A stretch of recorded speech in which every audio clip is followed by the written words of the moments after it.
Hola, hola, hola, ¿cómo está? ¿Cómo está la gente del otro lado? Mientras me acomodo un poco los pelos, porque vieron que el invierno es así, no se despeina más, menos. Les doy la bienvenida a ustedes que hacen el aguante, a la gente que haya llegado de casualidad a este algoritmo. Sei libertarios trolls también les quiero saludar porque todo lo que es aportar a la construcción del diálogo digital, por más que ustedes lo hagan con ganas de matarme, a mí me sirve y les pido perdón por tener este flequillo que tantas inquietudes les genera. Bueno, estoy muy feliz de estar aquí en otra edición de este programa, este podcast. Me gusta decirle podcast, aunque tiene imagen, así lo siento. Daniela sigue viajando por el mundo porque es una persona muy exitosa que está conociendo las Europas gracias a su trabajo, lo cual es un sueño de cualquier clase mediero aspiracional promedio, así que la felicitamos por eso. La semana que viene o la otra, ya no sé cuándo, va a estar volviendo. Ustedes mientras se quedan conmigo y hoy tenemos un programa que a mí la verdad me genera mucha expectativa. Vamos a estar en un rato con Pablo Ceban. Me doy el lujo de presentarlo de antemano. Ya empecé mi guerra con la cucaracha que empieza a querer escapar de mi oreja. Les pido también perdón por esa cuestión. Pero bueno, lo presento de antemano a Pablo Ceban, que va a estar en un rato nada más charlando aquí conmigo, porque están empezando a haber elecciones en la Argentina y se empiezan a poner también en cuestionamiento, o mejor dicho, en duda, ¿por qué no? ¿Cuánto tienen en su favor los oficialismos en los distintos territorios? ¿Cuánto puede disputar la Libertad Avanza, los candidatos de Javier Milei si es que existen? Y el domingo pasado tuvimos aquí en la ciudad de Buenos Aires, cerquita, bueno, elecciones donde hay que decir, por más que no sean porteños, por más que el porteñocentrismo sea un problema para la política, el propio presidente de la Nación puso toda la carne al asador. La campaña fue realizada por Javier Milei, por Karina Milei, por los funcionarios del gobierno nacional, así que es imposible no hablar de esa elección si vamos a pensar la política argentina, porque fue la decisión propia del partido que gobierna, ¿no? El Poder Ejecutivo. Así que un poco de eso vamos a hablar. Pero la pregunta que quizá quiero que nos hagamos en el día de la fecha es, o al menos yo tuve la sensación, ¿no?, con lo que pasó el domingo en la ciudad de Buenos Aires y lo que viene pasando también en otros distritos, otras provincias, es como esta sensación de que están cambiando las cosas, ¿no? De que hay sorpresas o no. Ustedes saben, en la ciudad de Buenos Aires ganó Adorni al frente de la elección legislativa, digamos, desdoblada de la representación de los diputados y senadores del Congreso, pero que le sirvió a la Libertad Avanza para empoderarse en esta especie de recambio que está habiendo en la derecha argentina. Antes el PRO quizá se ubicaba como el partido más representativo de ese espectro. Bueno, ahora parece que a la derecha la reemplazó la ultraderecha. Yo no sé qué prefieren ustedes, me lo comentan acá abajo, pero sí, sin dudas es un fenómeno que llama la atención y permite que nos hagamos un par de preguntas sobre qué está pasando ahí. Y otra de las preguntas que a mí me interpela muchísimo es la de ¿por qué no van a votar los argentinos? Hay un dato que fue muy significativo en la elección de la Ciudad de Buenos Aires, como lo viene siendo en las otras elecciones. También ya hubo 6 elecciones en Argentina en lo que va de 2025, y es el elemento que tienen en común, ¿no? Quizá todas estas elecciones que no son comparables entre sí, porque también son elecciones en las que las disputas están muy vinculadas a lo que las agendas de cada territorio tienen para proponer, pero sí hay un elemento que sí tienen en común, es la baja participación, ¿no? Una tendencia a que la gente no vaya a votar, justamente lo que decía antes. ¿Por qué no están yendo a votar los argentinos? En la ciudad de Buenos Aires participó nada más que el 53% del padrón. En Santa Fe, voy a comentarles los porcentajes de la participación de las elecciones que ya se dieron como para que los tengan en mente y no crean que es un capricho mío nomás, ¿no? En Santa Fe participó el 55%, en Jujuy el 64%, en Salta el 59%, en Chaco el 52% y en San Luis el 60%, junto con Santa Fe son los que promedian más para arriba, pero después estamos hablando de mitad del padrón, un poquito más, casi llegando al 60%, bajo. De hecho, desde el Centro de Investigación para la Calidad Democrática señalan que la tendencia en la baja de la participación se da de forma sistemática, o sea, el porcentaje de participación cae entre 5 y 10 puntos cada 10 años desde 1983, ¿no? Si tuviésemos que trazar una línea, podemos decir que es hacia abajo y que cada vez participa menos gente. Cabe preguntarse si eso es porque quizá crece el padrón, pero no crece en simultáneo la participación.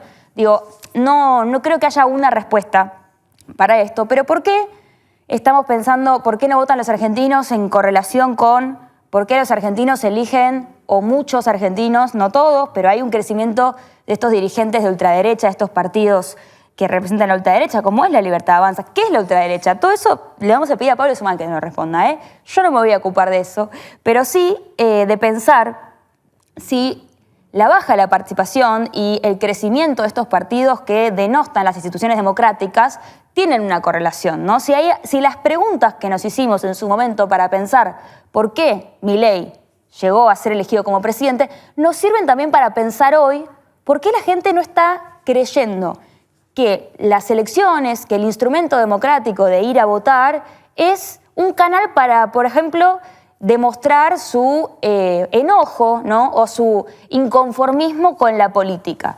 Hay algo ahí, como diría Tomás Rebord, filósofo contemporáneo de muchos de nosotros. También me cuentan en los comentarios si lo bancan a Rebord o no, solo para generar engagement. Hay un dato que me gustaría que veamos antes de seguir con esta breve introducción, antes de ir a la nota, que aporta Daniel Steingart, director de Fundar, que él traza una línea y dice, bueno, si uno compara, no se vuelvan locas, ya voy a llegar, elecciones generales en la ciudad de Buenos Aires con elecciones legislativas, o sea, elecciones generales 2023 con elecciones legislativas 2025, hay claramente una baja de la participación, pero que además se profundiza en aquellos barrios que tienen menores ingresos, o sea, clase baja, ¿no? O pobres también, ¿por qué no le vamos a decir así? Le pido a la producción que ponga el gráfico en pantalla como para que se acompañe la lectura, ¿no? de esto que estoy diciendo. Muchísimas gracias. Y sí, acá alguno me va a decir, che, José, pero estás comparando peras con manzanas, ¿no? Elecciones generales con elecciones legislativas. Bueno, es verdad, no sé si es... No, definitivamente no es el mismo caudal de participación en el que se dan las elecciones generales que en las legislativas, pero sí, para mí hay un dato ahí que empieza a asomar y que vale la pena observar si esto está ocurriendo también en otras partes de la Argentina. Obviamente, decíamos, las elecciones son distintas. También es verdad que las elecciones nacionales no ocurrieron todavía y que para mí van a ser quizá la elección que termine de señalar si tenemos que prestar atención a qué está pasando, que la gente no va a votar, que no le interesa, qué es lo que hay ahí y por qué la política debería preocuparse.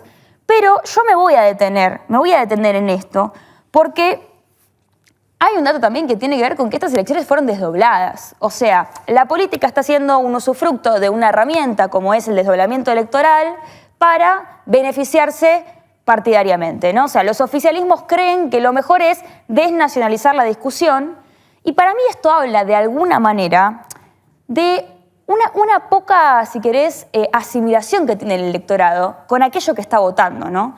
Al desdoblar tanto las elecciones, yo no sé si estamos generando más incentivos para que la gente vaya a votar en un contexto en el que ya hay, si se quiere, por lo menos una poca motivación para acercarse a las urnas. Lo cierto es que desde que ganó Milei en la Argentina, un país donde supimos creer que estábamos inmunizados, si se quiere, a ese virus de la ultraderecha mundial, bueno, vale la pena pensar que quizá la democracia está fallando en algunas cosas, que la gente no está tan entusiasmada con la participación. Y decíamos antes que el fenómeno de la baja participación toma otra dimensión cuando se nacionaliza, ¿no? Cuando uno empieza a ver que no ocurre en territorios aislados, sino que es más bien una tendencia general, con lo distintos que son los territorios argentinos, las distintas provincias, los distintos problemas que acarrean, este elemento se repite. Uno puede suponer justamente también, o más bien vamos a decir, hay muchas hipótesis, ¿no?, que tienen intelectuales, analistas, políticos sobre por qué baja la participación en las elecciones. Como también hay muchas hipótesis sobre por qué los argentinos parecen elegir justamente a dirigentes de ultraderecha. Y vuelvo a lo que decía antes, quizá preguntarnos lo mismo que nos preguntamos cuando ganó Milei sobre por qué este outsider había logrado hacer una carrera tan acelerada, ¿no?, en la política. Parece que de ser panelista a ser presidente, solamente con 2 elecciones se puede lograr eso en la Argentina. No sé, será quizá el rechazo hacia la casta, ¿no?, como dicen algunos, es el voto Milei, el voto bronca, como fue en el 2001, ese que se vayan todos, pero ahora canalizado en un proceso electoral legítimo. Si es así, ¿cómo se sostiene durante 2 años de ajuste sistemático, de caída de poder adquisitivo, caída del consumo y un claro empeoramiento de las condiciones materiales de los argentinos? ¿Por qué lo siguen eligiendo si en realidad no sé cuántos estamos viviendo mejor con este gobierno? ¿Será que la ultraderecha o el proyecto de Milei necesita de la apatía y la resignación de la política como herramienta de transformación social, que en la apatía hacen pie para destruir los valores, si querés, o el respeto por las instituciones democráticas y consolidar una construcción de poder más autoritario? ¿Será que necesita justamente ciudadanos cansados, hartos, mirando para otro lado para hacerse paso en la destrucción de políticas anteriores, de programas y de acuerdos? Faltan acuerdos, ¿no? ¿Estamos de acuerdo en que faltan acuerdos? Díganmelo ustedes también en los comentarios, pero ¿será el hecho quizá de que ningún gobierno reciente supo resolver los problemas estructurales de la economía de a pie del argentino, la consolidación de un poder adquisitivo que no nos tenga trabajando para sobrevivir, sino viviendo, y que el trabajo sea un medio para disfrutar? ¿Cuántos argentinos hoy pueden trabajar para disfrutar? Son pocos, realmente, yo creo. ¿Qué tan distinto es el proyecto neoliberal de Milei? ¿No? Porque si justamente fracasaron los proyectos anteriores y ahora ante esta ventana podemos pensar que la gente quiere votar algo distinto, ¿qué tan distinto es un gobierno que está conformado por los Caputo, por los Bullrich, por los Sturzenegger? ¿Es algo a lo que le presta atención el electorado esto? ¿O es solamente una discusión de un nicho ultrapolitizado como podemos ser nosotros, vos, yo, los que estamos mirando y haciendo este producto? ¿Será quizá que en el país del nunca más hay una nueva rebelión de bases que se está asomando para desprestigiar los valores democráticos cultivados luego de la dictadura? Efectivamente, ¿se estaría derechizando la Argentina? Yo me lo pregunto como algo abierto, no como algo con lo que esté de acuerdo. Quizá el anarcocapitalismo emocional de una sociedad harta de sostener derechos y un Estado presente y todo entre comillas, porque nada de todas esas palabras son significados con un sentido, ¿no? Hoy en día, cuando el Estado garantiza cada vez menos dignidad en las condiciones de vida y contención ante la desigualdad. Quizás justamente esa construcción de campañas basadas en significantes vacíos, como el Estado presente, también lo que genera rechazo ante la política, ante la dirigencia política, ante el peronismo. Se pasaron de rosca, nos pasamos de rosca quizá las feministas, con, no sé, algunas discusiones que dimos, con la instalación de agendas de nicho que solo interpelan a un sector social y económico específico, y dejamos de escuchar otras discusiones que se dan en otros aspectos de la sociedad. ¿Qué rol tuvieron los medios de comunicación y las redes sociales, por ejemplo, en la instalación de sentidos comunes que incitan al odio, al peronismo o a ciertos dirigentes específicos, y no solo construyen un odio del pueblo hacia la dirigencia, sino también entre los propios, ¿no? Al militante, al que simpatiza con un electorado, esta construcción de un enemigo interno? ¿Qué rol tuvieron las redes sociales ahí o los medios de comunicación? Pablo Semán, lo vamos a tener un ratito acá sentado, dice en el último libro de compilados que editó, cito, te pido perdón Pablo si te estoy parafraseando: no pensemos que hay necesariamente una equivalencia entre dirigentes, partidos, programas de derecha y electorados atraídos por esas banderas, sino una dialéctica, y yo subrayé la palabra dialéctica, entre dirigentes y dirigidos que puede dar lugar a estas identificaciones. Hay otros motivos para pensar que la baja de la participación electoral o quizá la inclinación del electorado por dirigentes de ultraderecha están basados en una desilusión, en un fracaso sistemático del sistema político, ¿no? Y de esas propuestas que decían tener y de las soluciones efectivas que lograron trasladar a la vida de las personas. La ausencia de consensos en la política también nos acerca una sobrerepresentación de la casta en candidatos construidos medio a la carta, medio con lógica algorítmica. En la ciudad de Buenos Aires hubo 15 listas. Digo, hay claramente una dificultad para que se construyan acuerdos. Yo no creo realmente que entre Larreta y los Penato haya tantas diferencias programáticas sobre cómo gestionar la ciudad. Pero efectivamente, si uno tiene que hacer pie en cuál fue la estrategia de campaña que ganó la elección en la Ciudad de Buenos Aires, fue la que nacionalizó la discusión. O sea que hay también un distanciamiento entre el electorado y lo que está yendo a votar. Si se iban a votar aquellos representantes que tenían que ofrecer respuestas a los problemas materiales de los ciudadanos porteños, ¿por qué gana la elección el candidato que no presentó ninguna propuesta concreta y que además lo único que hizo fue nacionalizar la discusión, decir que lo mejor que le puede pasar a Argentina es que tal no vuelva más a gobernar? Hay algo ahí que habla de que la política de cercanía está rota y que ya nadie está pensando efectivamente en cómo interpelar a la gente desde ahí.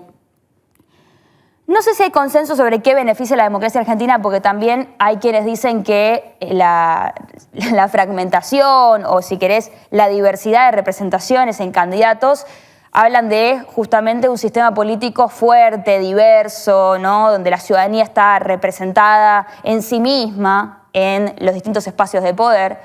Yo creo que acá, por lo menos en nuestro país, sí podemos decir que se está rompiendo el bipartidismo o no, o que el escenario de tercios o no, pero sí que nos está costando pensar políticas a largo plazo. Me parece que es algo en lo que todos podríamos estar de acuerdo. Estas son algunas de las preguntas que yo tengo para hacernos hoy y me encantaría que intentemos acercar, si es que hay algunas hipótesis de respuesta, no sin antes invitar a nuestro entrevistado. Así que los voy a dejar con un video y ya volvemos con Pablo Semán. ¡Prócer! ¡Levantala, Javi! ¡Levantala!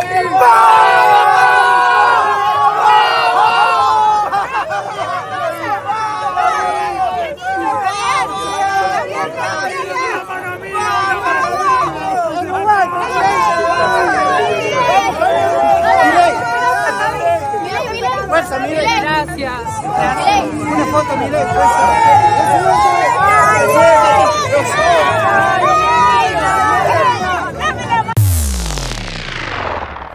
Muy bien, estamos aquí de vuelta. Estábamos observando un video del otro día, justamente les comentaba, el búnker de Adorni en la ciudad de Buenos Aires y, bueno, cómo se comporta también esa minoría intensa, ¿no?, que lo elige a Milei. Me parece que el video era un poco representativo, pero ya estamos acá con Pablo. Bienvenido.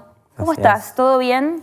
Todo bien. Qué bueno, estaba pensando, viendo bien cómo presentarte, compilador y autor de Está entre nosotros, tu última publicación, Sí. creo, sí, que yo la estaba repasando porque la leí cuando salió. Al menos libros, sí. Al menos libros, claro, sí, porque después, bueno, sé que publicas en otros lados, pero... Sí. ¿Por dónde podemos empezar? Yo te había convocado en realidad para hablar de algo más específico.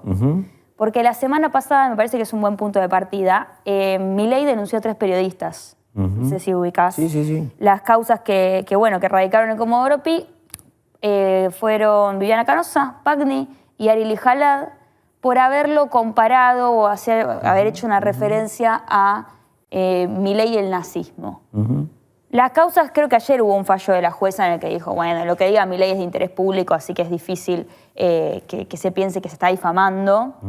Pero ¿qué pasa con esta moda que hay? No sé si decirle moda, pero digo, ¿es Milei fascista? A ver, yo creo que es ociosa una discusión del tipo académico, si esto es fascismo, no es fascismo, y ponerse en profesor, ¿no? Y además es ocioso desde el punto de vista político no hacer otra comparación que tiene que ver con los problemas políticos contemporáneos, que yo la verdad es que no creo que todos los países son iguales, pero para poder entender qué es lo que hace Milei con la precisión que requiere tanto el análisis como la actividad política, hay, creo yo, que compararlo con lo que está pasando en Hungría, en Polonia, en Nicaragua, en Irán, que, a ver, los fascismos históricos de Italia y el nazismo en Alemania empezaron frente a un problema que era la irrupción de las masas y en parte lo resolvieron integrándolas porque el capitalismo tenía esa posibilidad. Y los gobiernos autoritarios actuales no responden a ese proyecto, más bien es cómo excluir gente. Claro. ¿No? Esto que, digamos que, perdón, me puse en profesor, pero bueno. No importa, pero para eso te traemos. Pero el punto es este, que es que uno técnicamente no lo defina como fascismo, no quiere decir que sean mejores, menos peores, o sea, simplemente define cuál es el horizonte político frente al que actuamos. Bueno, ¿y qué pasa en Hungría? Por ejemplo, bueno, en Hungría atacan a los periodistas, cuando aparece un candidato opositor que puede ganar la elección lo ponen preso, en Turquía pasa lo mismo, rigen teóricamente las instituciones democráticas, pero la protesta tiene un costo muy alto. Bueno, son esas las cosas que están pasando acá, ¿no? Todavía no sabemos qué va a pasar con el régimen electoral, cuán cerrado se va a poner, pero sí sabemos que las expresiones de protesta se vienen, y de disidencia, se vienen incrementando y endureciendo desde el inicio del gobierno. Este es un gobierno que, más que de ajuste y represión, como diría la izquierda tradicional, es un gobierno de represión y de ajuste. Empezó con una actividad autoritaria muy marcada, que fue la escenificación de la posibilidad de la represión, el 18 y 19 de diciembre de 2023, ¿no? Sí, claro. Y con una cosa medio a lo George Orwell de el gran hermano te vigila, sabemos lo que haces, cuidado con lo que haces, qué sé yo qué. Siguió con la aplicación muchas veces a rajatabla del protocolo antipiquetes, salvo cuando las marchas eran masivas, y eso debería obligar a una conclusión política por parte de la oposición, pero en escenarios donde no hay masividad, el gobierno aplica ese protocolo sin ningún cuidado, sin ninguna moderación, y entonces ocurrieron hechos importantísimos de violencia contra fotógrafos, como Pablo Grillo, contra el fotógrafo que fotografió a Santiago Caputo, y agresiones a periodistas. Entonces, para mí, con lo que hay que comparar es con democracias de muy baja intensidad democrática, de muy mala calidad democrática, donde se hace imposible muchas veces competir electoralmente, donde la oposición no tiene grandes probabilidades de ganar las elecciones, que es una de las definiciones de una situación democrática. Pero aparte, yo diría que como esto ocurre en un contexto diferente de este contexto más europeo al que me refería, aunque Turquía es un caso, digamos, no necesariamente europeo, claro, ¿no? Es un lugar de frontera y de combinación entre Europa y Asia. Ocurre en países como los nuestros, también ocurrió en parte en Brasil, obviamente en El Salvador, donde el desarrollo de un núcleo, digamos, de instituciones democráticas, modernas, como quieran llamarlas, está contrapesado por economías muy insuficientes, sobre todo en Argentina y Brasil, en el sentido de baja integración en el empleo, en el consumo. Entonces, tenés una mezcla de integración política que hubo con unas masas vociferantes por las promesas incumplidas de la democracia. Claro. En esa situación, estos gobiernos tienden al cierre autoritario. Entonces, ahí yo creo que, sin ponerle nombres, uno empieza a ver qué es lo que tiene que hacer, que para mí eso es lo importante. ¿Cómo se sigue? Por ahí, en ese contexto, convenga decirle fascismo. Si pega y todo el mundo se copa en decir, estos tipos que nos arruinan la vida son fascistas, bueno, veamos. Claro. Uno podía decir, por ejemplo, cuando, claro, digamos, Milei usaba el término comunista y todo el mundo se cagaba de risa y decía, ¡ja, ja, ja! ¿Quién se va a acordar de eso? ¿Qué sé yo qué? Bueno, el nombre tuvo sentido. Yo no sé si lo que tiene sentido para congregar a la oposición es decirle que son despeinados, digamos que son despeinados. Si de cualquier cosa que les gusta la música dodecafónica, bueno, eso, lo que amplíe y haga caja de resonancia de la crítica es el término con que hay que llamarlos. Ahora, después analíticamente esto es algo cosa. muy contemporáneo, que son gobiernos que tienen cierres autoritarios en una situación histórica en que la tarea de las élites, digamos, conservadoras, de derecha, anti-igualitarias y antidemocráticas, su tarea es excluir gente. Su tarea es destituir de derechos a una población, ¿no? Eso es lo que ellos tratan de hacer, destituir de derechos a una población. Sí. Y para eso utilizan todas estas herramientas que nosotros estuvimos hablando, o se benefician y capitalizan cosas como vos dijiste antes, la baja participación electoral. Claro. Más allá de que yo diría, Sí. la baja participación electoral no la generaron ellos. La baja participación electoral, como vos misma dijiste, viene siendo matemáticamente 5% cada 10 años, ¿era? Sí, cada 10 años bajan entre 5 y en 10. Entonces, digamos, Milei no estaba cuando No. en ninguno de los últimos 40 años de democracia que viene bajando la participación política, y yo diría que la decepción con las fuerzas políticas tradicionales o con las renovaciones de las fuerzas políticas tradicionales es básicamente el motor de esa decepción. Inclusive, por ejemplo, si hubo menos votos en los barrios populares, habrá que pensar que el peronismo, que movilizaba políticamente a los sectores populares, no está teniendo la misma eficacia para movilizar políticamente, ni siquiera para votar. Y si ahí uno, digamos, tiene que empezar a pensar algunas cosas, que es, voy a darte un dato para entender la decepción con la democracia y por qué mucha gente ni se molesta en ir a votar o entiende que ir a votar es una molestia. Los mejores años del kirchnerismo, que fueron de 2003 a 2007, Bueno. en términos de... Sí, crecimiento económico. De crecimiento económico, de salario transferencia real. monetaria, de Sí. salario real, Sí, sí. de ocupación. Económico casi. De formación, perdón, de formalización del empleo, que fueron muy importantes y que realmente hubo un crecimiento importantísimo y una redistribución bastante importante y una formalización del empleo que para mí es muy importante. Bueno, en esos 4 o 5 años, la recuperación alcanzó para resarcir a las clases trabajadoras de las pérdidas de uno de los 4 años de crisis que van entre 1998 y 2002. Sí. O sea que necesitabas, para recuperarte de la crisis 98-2002,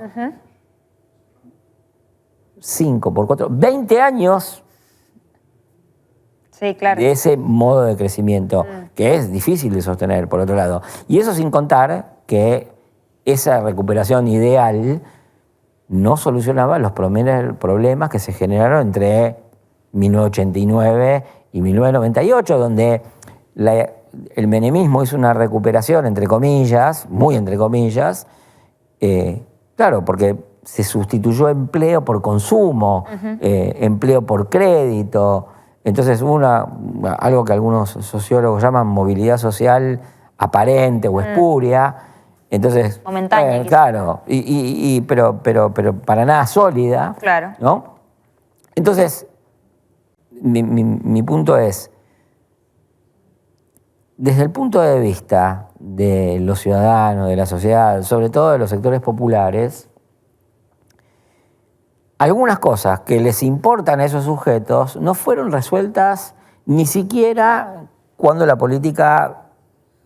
volvió la política, ¿no? Cuando la política se reconcilió con la sociedad. Imagínense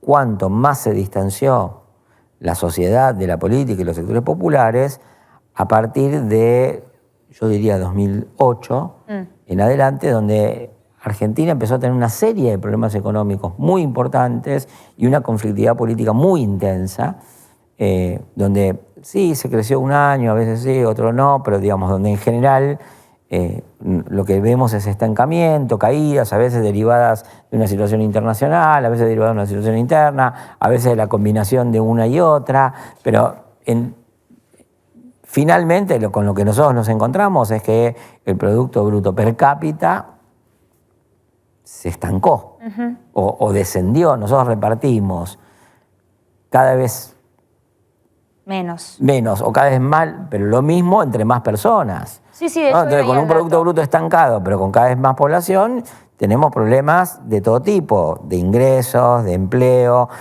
No hemos resuelto nuestro perfil productivo o hemos resuelto nuestro perfil productivo de una manera que resulta que es débil para integrar.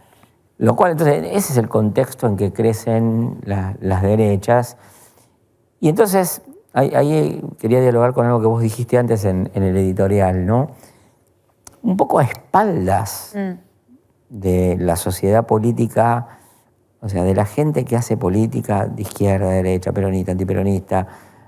Yo lo llamo la sociedad política ampliada, que es los políticos, los dirigentes sociales, incluso empresariales, los profesores, los analistas, los periodistas, toda esa gente y un grupo de gente que no actúa la obra de teatro de la política, pero mira interesada la obra de teatro de la política. Toda esa gente no vio que a espaldas de ellos crecía silenciosamente la decepción y la formación de instrumentos para dar cuenta de esa decepción. Entonces, ahí uno llega a la conclusión y es, ¿Milei es outsider de quién? Sí. Totalmente es outsider respecto de la sociedad política ampliada. Ahora es insider de una mayoría social decepcionada, desencantada, que se enfrentó a todos estos problemas económicos que yo decía, y ante el problema más específico todavía de que hay una crisis del Estado y muchas veces, yo soy teóricamente, políticamente, ideológicamente, a favor de organizaciones sociales en las que el Estado interviene de forma reparadora de las desigualdades, ¿no? Y que creo que es importante la actividad del Estado.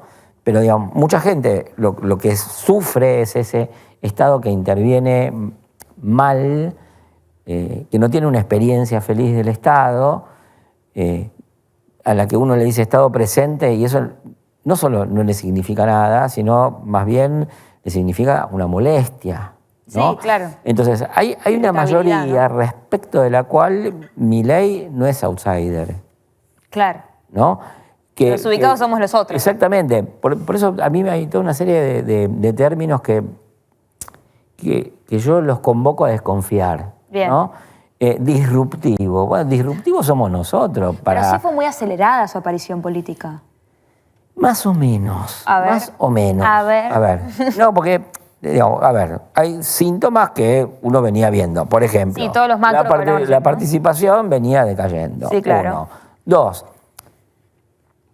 Yo me acuerdo que algún dirigente político en 2021, del espacio del Frente de Todos, decía, después de la elección de 2021, no hubo derechización, la moneda está en el aire, puede salir para cualquier lado.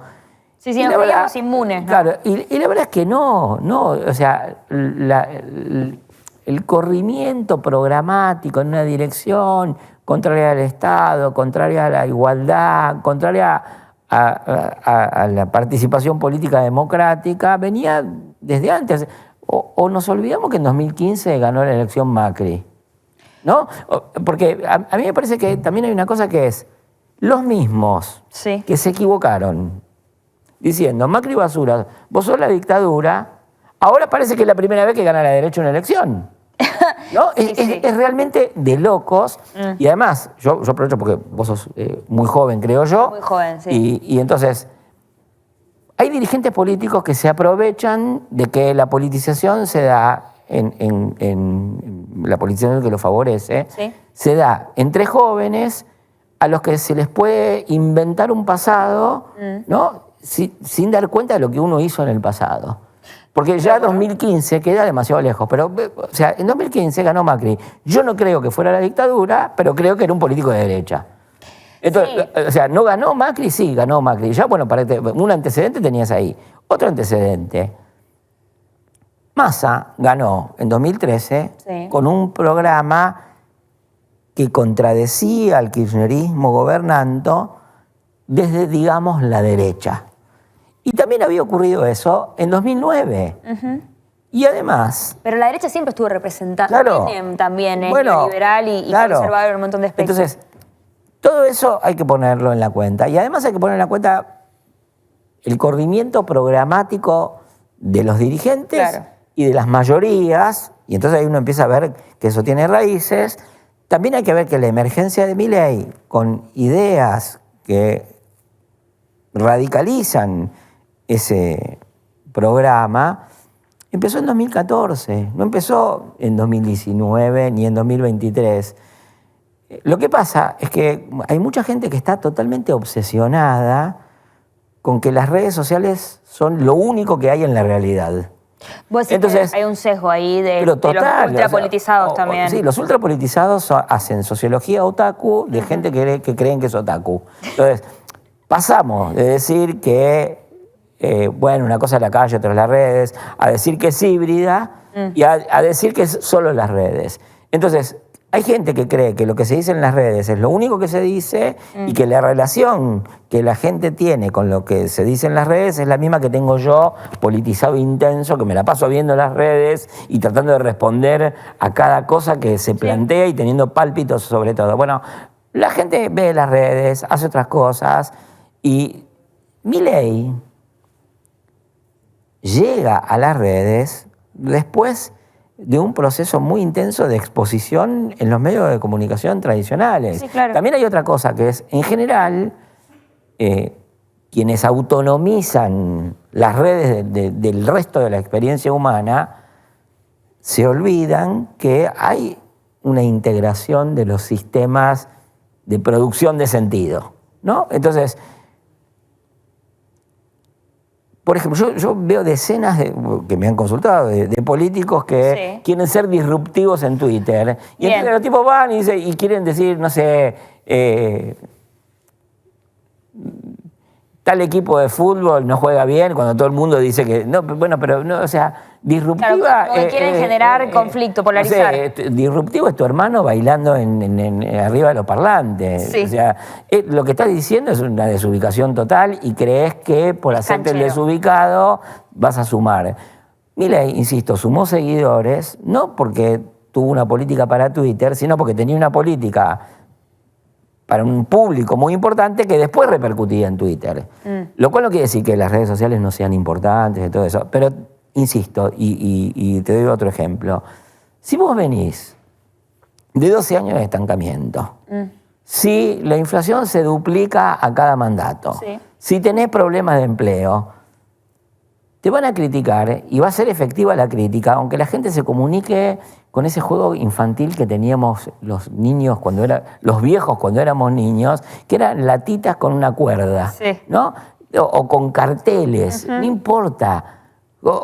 Realmente yo veo gente queriendo echarle la culpa a TikTok. He leído de algunos de estos derechólogos que creían que no iba a pasar acá, decir que las redes sociales son los campos de concentración del siglo XXI. Bueno, no, o sea, no tenés idea de lo que fueron los campos de concentración, no tenés idea de lo que son las redes sociales, es una idiotez total, completa y absoluta. Ajá. Pero Abel, hay algo ahí de lo que tocas que me interesa que tiene que ver con la estética, ¿no? No, o sea que todo el resto no te interesa. No, me interesa todo, pero para avanzar hacia otro lado y continuar lo que aporta. Digo, pareciera como que Milei tiene un uso de la estética muy particular, que también lo pone en un lugar diferente, ¿no? Al resto de la política tradicional, si querés. Sí, pero no cualquiera que se haga el loco funciona, tendría no el funciona. mismo éxito, ¿no? Porque Entonces, ¿qué es? la teoría del loco, porque el problema es que es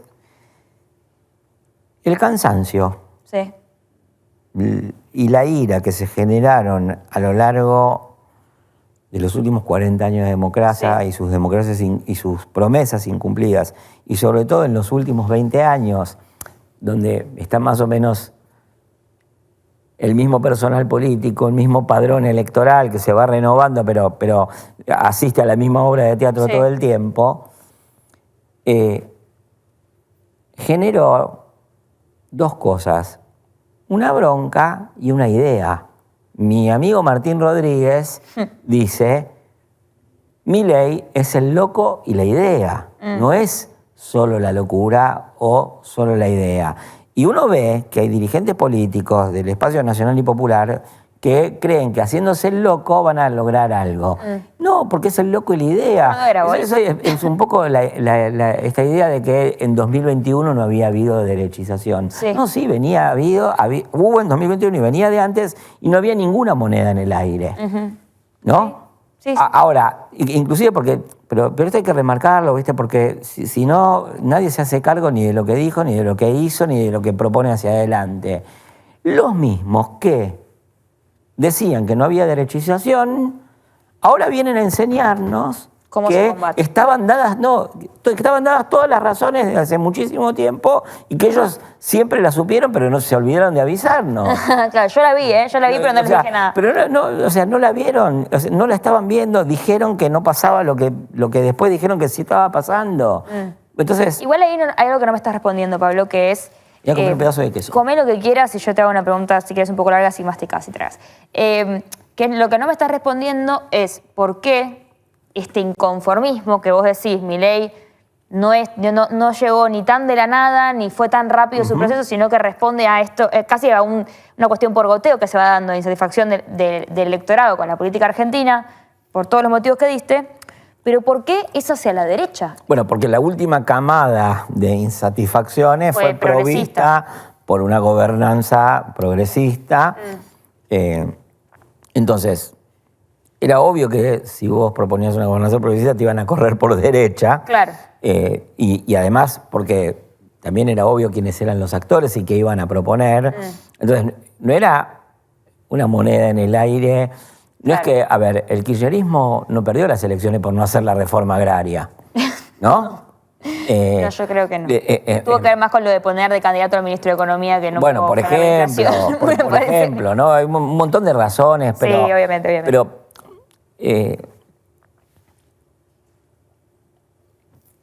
generó resultados insatisfactorios a partir de propuestas políticas claramente identificables como las que agencian esos resultados insatisfactorios. Claro.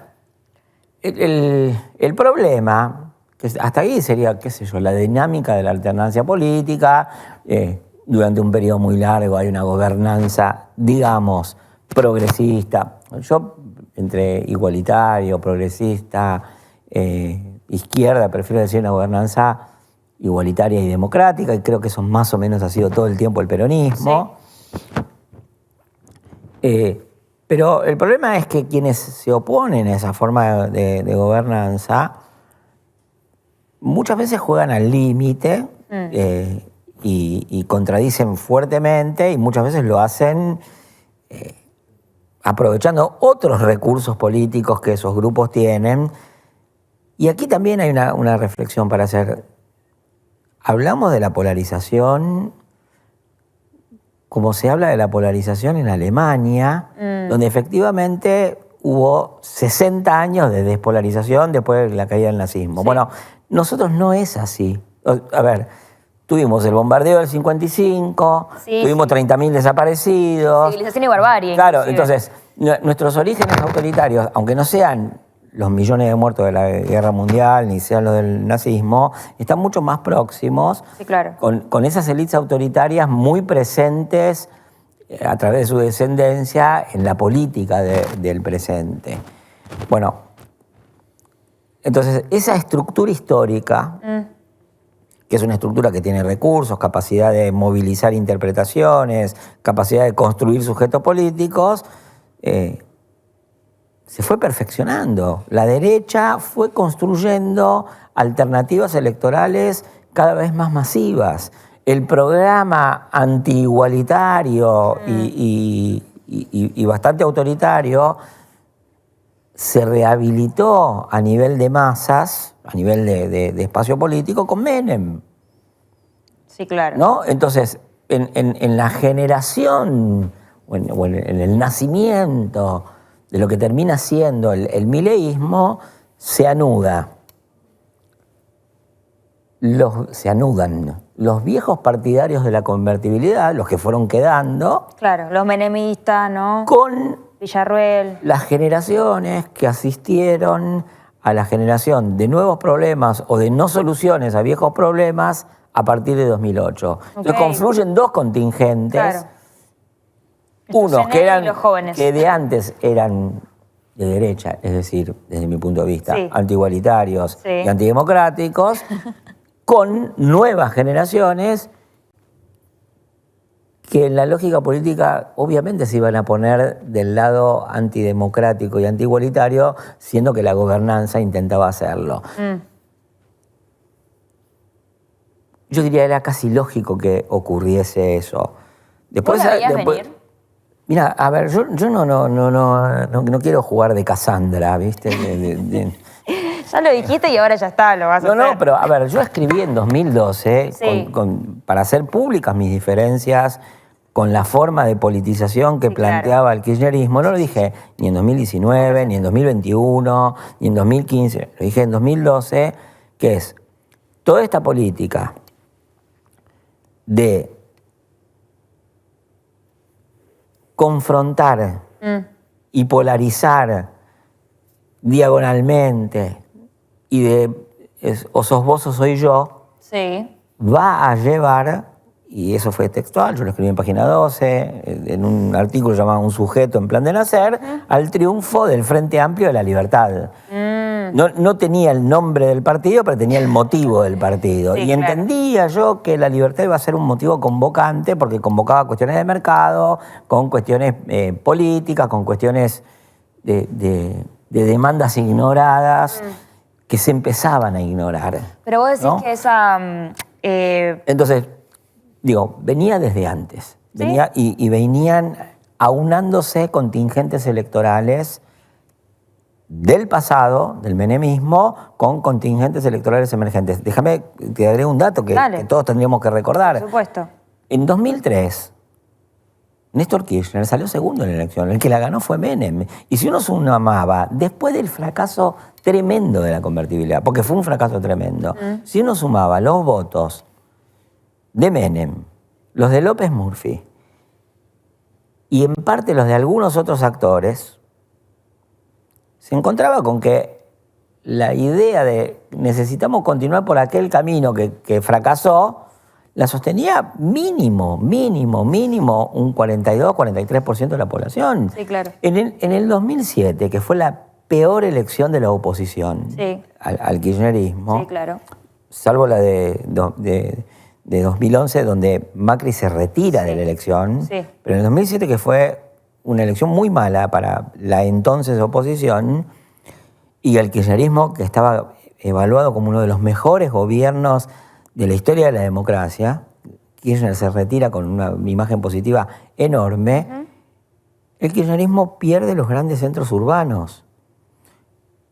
Yo me acuerdo que un historiador muy conocido, que es Pablo Gerchunov, decía Sí. Lo citabas mucho en tu libro también.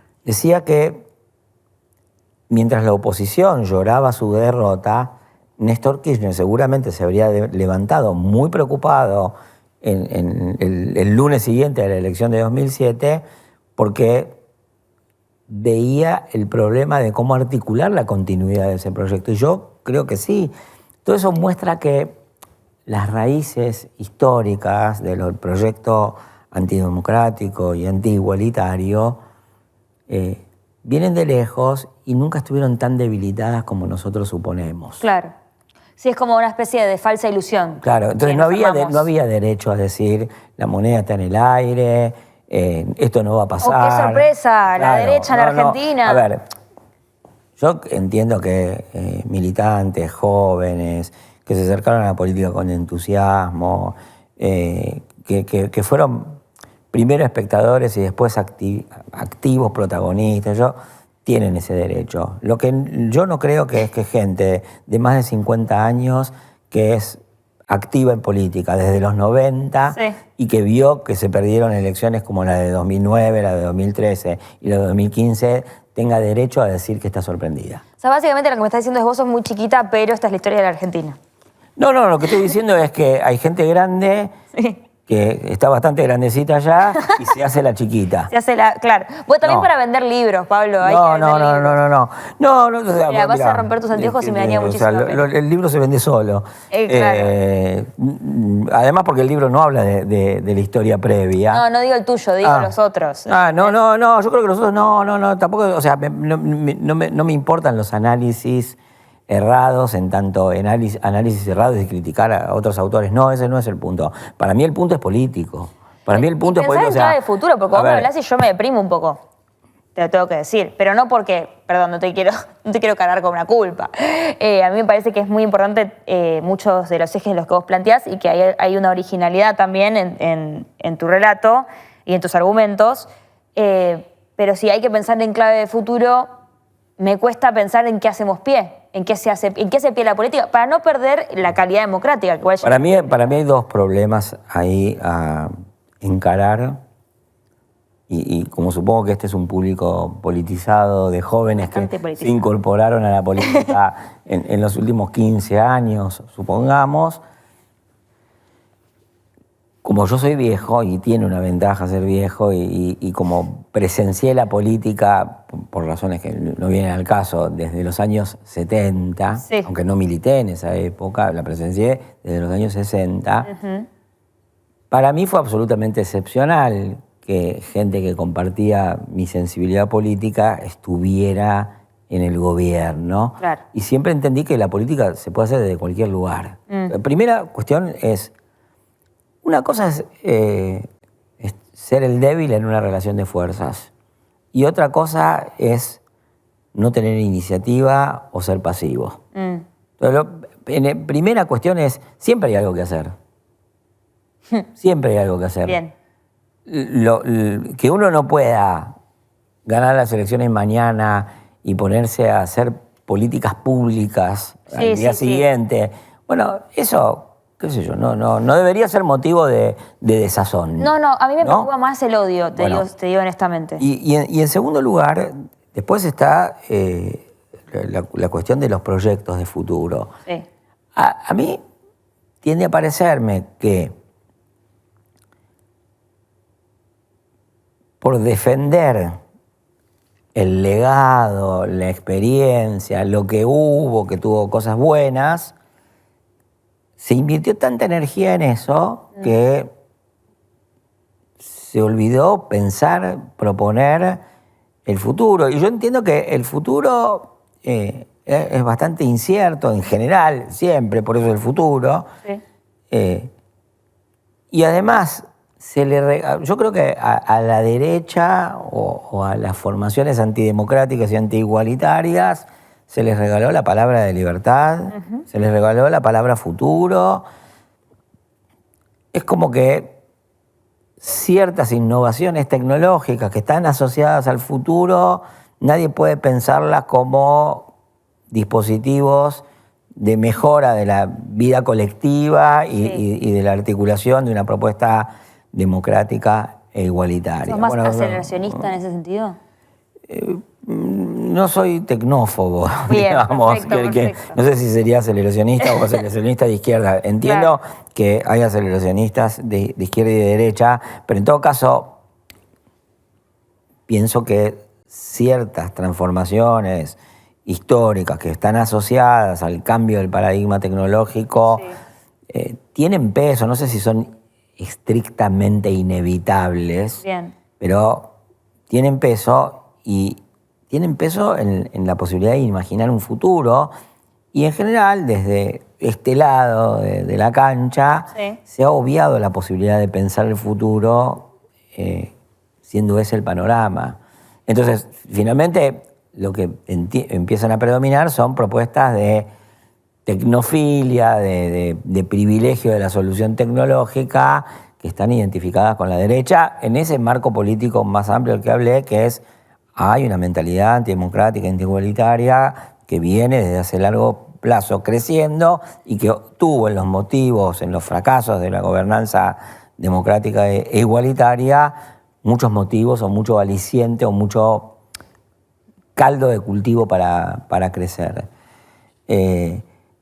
Entonces sí hay que pensar futuro y sí hay que proponer futuro articulado a los futuros que se ven como posibles para la mayor parte de la sociedad, dado un panorama técnico y de un tipo de necesidades. Sino proponer utopías regresivas me parece muy difícil, ¿no? Y además hay una generación entera que ni vivió esa época como para entender de qué se trata. Tengo dos preguntas para hacerte sobre esto que te planteas. Una es, entiendo la derechización, es parte de nuestro ADN casi, te diría, la presencia de esos valores y de esos programas. ¿Por qué crees que, o quizás la respuesta es más de lo que me venís diciendo, ¿no? Pero que hay un gran porcentaje de la sociedad argentina, por ejemplo, hoy o es que este año probablemente elija o reafirme su apoyo a un modelo económico que claramente tampoco logró resolver? Es más, quizás perjudicó aún más la situación de que cuando lo votó por primera vez. Bueno, porque, a ver, el crecimiento de las derechas en Argentina y de la extrema derecha tuvo causas económicas, pero también tuvo causas políticas, y yo creo que siempre es una mezcla de causas políticas y económicas, de razón y emoción. Nunca es una cosa u otra. Tal cual. ¿No? Entonces, se configuró una subjetividad política en la que se combinaba una experiencia de problemas económicos con un rechazo a una actuación política, con una cosa más propositiva, articulada en torno a la libertad. Y el lazo político es como el lazo amoroso. Resiste Todas las metáforas. durante cierto tiempo la decepción. Hay una canción vieja, brasileña, que dice, vos abusaste de la regla 3, que en el fútbol es los cambios, de cuanto menos cambios, cuanto menos reemplazos, cuanto menos engaños, cuanto menos cuernos, vale más. Bien. ¿No? Entonces, la primera vez ella dijo que los momentos felices habían dejado raíces, y después ya no le gustó tanto y después te mandó al cuerno. Bueno, acá es más o menos lo mismo. El lazo político que se estableció entre una buena parte de la sociedad y Milei tiene la resistencia del lazo amoroso y admite, metaboliza decepciones, y además Milei hace política continuamente, que es lo que debería hacer cualquier político, por otro lado. Entonces ofrece interpretaciones verosímiles, explicaciones de por qué las decepciones. Bien. Y esas explicaciones hoy son, por lo menos, interpretaciones valoradas y suscriptas por parte de sus votantes. Entonces él les dice, bueno, y además es verdad, él había dicho, no nos vamos a recuperar inmediatamente, ¿no? Es verdad. Va a venir un tiempo de sufrimiento. Yo me acuerdo de haber hablado con decenas de jóvenes que decía, bueno, lo que viene no es para nada fácil y vamos a pasar mucho tiempo muy mal. Por lo tanto, muchos de los que votaron a Milei ni siquiera es que están decepcionados, sino que este malestar era el que esperaban. Y en cambio, esas personas tienen a la vista el bienestar, entre comillas, de que el presidente ataque lo que ellos consideran la causa de la decadencia económica y política de la Argentina. Entonces, no se decepcionan porque, primero, la estructura del lazo político es resistente a la decepción, por lo menos por un tiempo, pero además porque todo lo que ha venido pasando ratifica la estructura del lazo político amoroso con Milei, que es nada de lo que les está diciendo Milei deja de ser lo que ya les había dicho, salvo, y esto es importante, dos ocasiones en que yo creo que eso se desgastó bastante. A ver. La primera, que es los primeros 6 meses del gobierno de Milei, el rumbo de la inflación y del dólar y de lo que la gente percibe como asociado a la inflación no era desacelerado como ahora se valora. Claro. Independientemente que yo entiendo que económicamente hay una parte de la sociedad que está cada vez peor en términos de consumo. Sí. Segundo, lo del caso Libra, donde la honorabilidad, la integridad intelectual de Milei estuvo en cuestión, asociada a una percepción de una posibilidad de devaluación, digamos, a una posibilidad de vuelta al escenario de los primeros 6 meses de gobierno. Digo eso, como también digo, todo eso ocurre con una parte importante de la sociedad que habrá sido más o menos del 56, 57, 58% en los mejores momentos de Milei y hoy es actualmente de entre, creo yo, el 43, 47%, 48, 49, Sí, 50. de a poquito va como... Pero también es cierto que hay una mitad, a veces más chica, a veces más grande de la sociedad que está en contra de esto. Sí. Y esa mitad de la sociedad, en parte por efecto de la represión material, física, y en parte por el efecto de la represión simbólica, de la estigmatización, de que le dicen que todo lo que piensa está mal, y en parte por la no renovación de la política, por todo esto, esa gente está callada. Y entonces vota más o menos desganada, no se entusiasma o directamente ni va. Claro. ¿No? Yo creo que muy buena parte de la desactivación de la participación está entre gente que no le gusta mucho Milei, pero no sabe qué hacer. Mira, te voy a contar una anécdota. Bueno, a ver. Hace comer un queso. unos días yo fui a un lugar donde me encontré con una persona que sería, digamos, casi argentina. Ok. Viene de África, pero hace 40 años que vive en la Argentina. Bien. Y es una persona que viene de otro idioma, pero habla como alguien que hace 40 años que habla castellano en el conurbano bonaerense. Claro. Es una religiosa. Ah. Y entonces ella estaba muy contenta porque el cónclave había elegido un papa que continuaba la obra de Francisco. Sí. Y ella es una entusiasta de la obra de Francisco. Y entonces yo estaba con una amiga y entonces ella le dijo, sí, yo estoy segura que... Estaba segura que el Espíritu Santo iba a obrar, dice mi amiga. Y la religiosa dice, no, ¿qué el Espíritu Santo? Esto lo armó Francisco. Esto es política, ¿no? Esto es rosca. Entonces, un poco en el diálogo, mi amiga y yo nos sentimos habilitados para preguntar por el posicionamiento político. Bien. Creyendo que era en un campo igual que en el otro. Bien.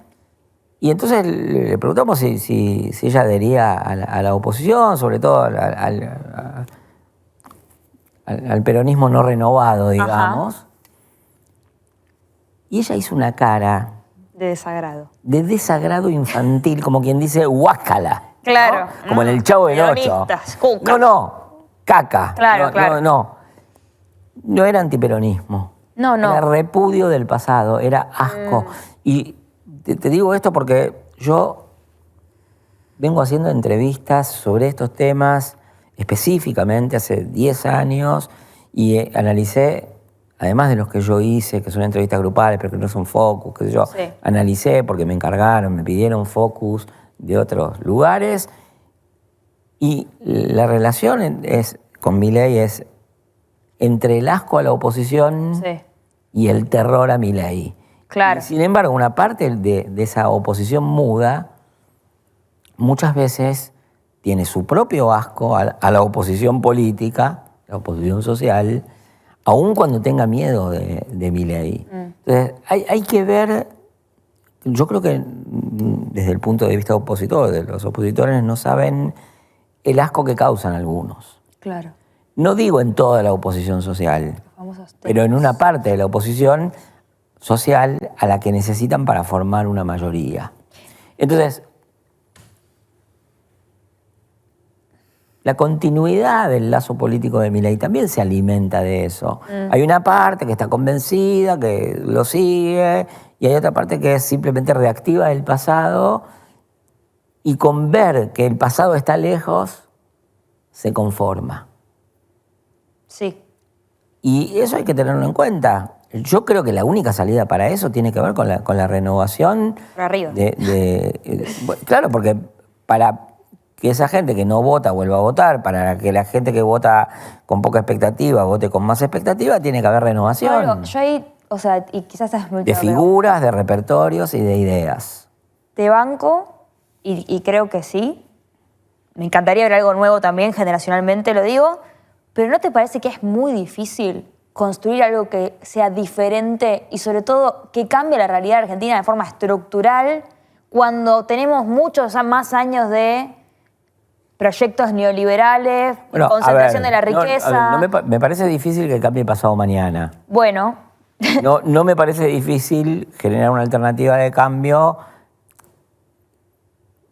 que es un esfuerzo político, que yo siempre pienso que se puede hacer algo y que da resultados cada día. Eso no quiere decir que a mí no me desespere que el tiempo de predominio de las ideas de Milei cause muchísimo daño, porque esto causa daños en lo inmediato que va a ser muy difícil reparar después. Estructurales, ¿no? O sea, hay problemas estructurales y además se agravan y eso obviamente, por lo menos para mí que estoy en contra de esas políticas, es desesperante. Sí. Ahora, yo no puedo confundir la desesperación con un programa político. No, la desesperación Tomen no. nota, oposición argentina. No es eso. Entonces, cada uno en su lugar encontrará la forma de actuar políticamente. Y yo sé que no es lo mismo estar en medio de la inundación en Bahía Blanca que en una situación relativamente protegida, existencial, económica y subjetivamente. Sí, claro. ¿no? Obviamente que yo no estoy diciendo que la desesperación no es un programa sin tener en cuenta que hay gente que la está pasando muy mal. Ahora, parte de la renovación política tiene que ver con que aparezcan dirigentes, programas y repertorios que justamente puedan contemplar la diversidad de las situaciones opositoras y darles instrumentos de representación, de activación política y de solución de algunas de las cuestiones. Este es el peor momento. Sí, claro. ¿No? Ahora, también es cierto que tras la noche más oscura sale el sol. Es una ¿no? excelente frase para terminar esta entrevista. Que es un tango, aparte. Sí, por supuesto. Que dice, Otario, que andás penando. Y quizá un poco a tu pesar, pero lo dijo Cristina hace poco también. Sí, bueno, o sea, Cristina puede decir muchas cosas y algunas están bien y otras están mal. El problema es que yo lo que No creo... sé si alcanza con lo que diga Cristina. Si hay algo que para mí Sí. es importante transmitirle al tipo de espectador que creo que sigue este programa es, miren, además de la renovación de la dirigencia, hay que renovar el repertorio de los militantes. Y una de las cosas en las que no se puede caer más es en el perro falderismo. La obediencia de vida es algo que proponen los generales, pero que disfrutan los soldados. Entonces, yo de perro falderismo ya estoy harto. Sí, aparte, si criticamos el autoritarismo, tampoco vamos a construir algo. O sea, ¿no? Entonces, bueno, o sea, sí, Cristina seguramente ha dicho, dice y dirá cosas importantes. Inclusive yo creo que en diagnósticos de muy largo plazo, que no le implican a ella, ha tenido y podrá volver a tener palabras muy acertadas. Ahora, yo que me metiste en ese tema... Te pido perdón. No, pero yo creo realmente que, a ver, hay una cosa que se suele decir como si fuese, hemos normalizado cualquier cosa. Sí. ¿No?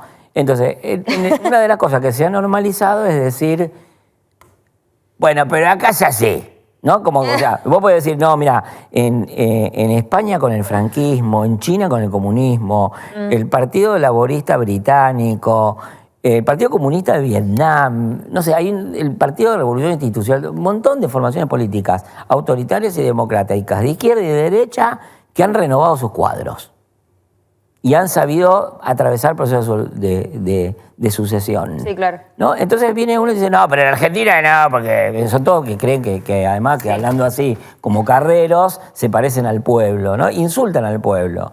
Ahora, esos que te dicen así, que normalizan sucesiones que son riñas en un barco, en un penal, ¿no? Son los mismos que te dicen que quieren cambiar el país. Entonces yo digo, o sea, si vos no podés cambiar la dinámica de sucesión de tu propia agrupación política, ni me vengas a decir que no podés cambiar, que querés cambiar el país, porque no te creo. Si no podés cambiar la lógica de la sucesión dentro de tu partido, no podés cambiar el país.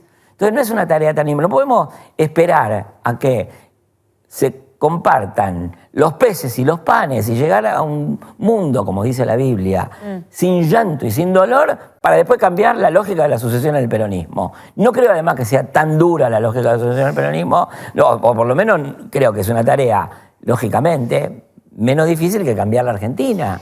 Debería. Más si uno cree que el peronismo es un instrumento que es para la Argentina y no que tenemos que armar una Argentina para el peronismo.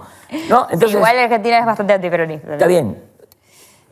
Peor todavía. Peor, más difícil. Todavía. No, peor todavía en el sentido de que más les compete a quienes están dentro del peronismo la tarea de renovar el peronismo, porque efectivamente el peronismo no solamente enfrenta al antiperonismo, sino que no es mayoritario y no lo viene siendo como estructura político-electoral, salvo excepciones, desde 1980 y algo. Bien. No por nada, la Constitución del 94 se hizo con una regla electoral que te permitía ganar el balotaje con menos que la mayoría. ¿Por qué? Porque la hipótesis era el peronismo ya no iba a ser mayoritario. Claro. Y eso en general Bueno, ocurrió, también porque es matar a la salvo el 2011, que yo creo que si a esta altura alguien piensa que eso es la regla y no la excepción, está demasiado ilusionado. Claro. Sí, los papelitos de colores, no espejitos de colores. Claro, pero es importantísimo no normalizar que la sucesión en el peronismo tenga que ser una pelea en un penal a fracasos. Me gusta que nos vayamos con ese título y que la gente comente todo lo que piensa de lo que hemos charlado con Pablo Semana, a quien le agradezco mucho por haber venido.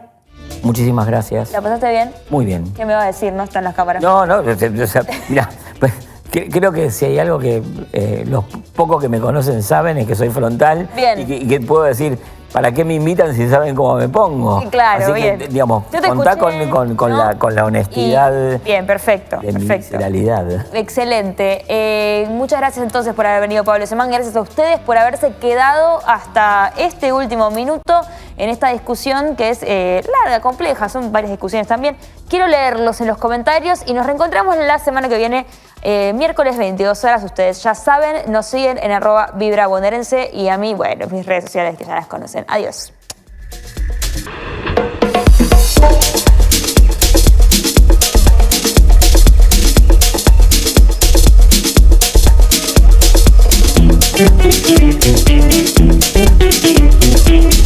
Thank you.